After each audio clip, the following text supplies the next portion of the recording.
Visual rhetoric is the way we talk about how images communicate information and how writers and composers can draw upon rhetorical principles in designing graphics.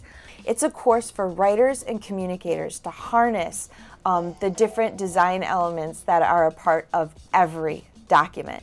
And then you can take it further and say, well, in my internship and in my professional life, I'm not only going to be writing, I'm going to be composing, and I'm going to be making font face selections, and I'm going to be selecting colors to best suit a particular audience. And if I'm working on an annual report, that's got to be a good looking document. I might be providing input on a book jacket design. I might be helping with the visual navigation on a website.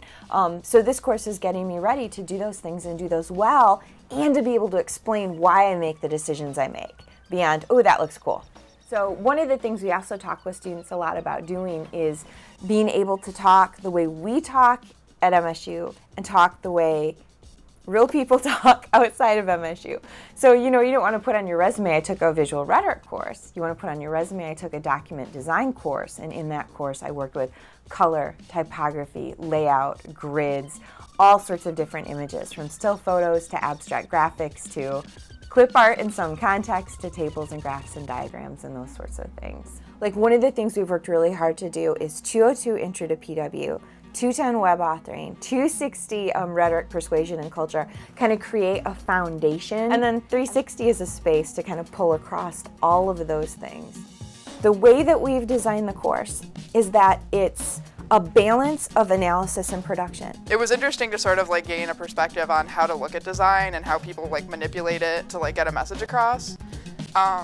And I remember looking at advertisements and like seeing the moves, like being able to clearly see the moves that they made and being like, oh, that's clever, and you know, you sort of like pick up the tricks.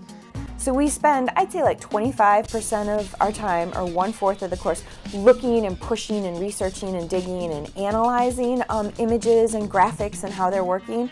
And then we spend about 75% of the time producing and creating and analyzing our own designs, interpreting each other's designs, talking about why we made the design decisions that we did. For our curriculum, we want you guys producing and creating and making. That's absolutely crucial.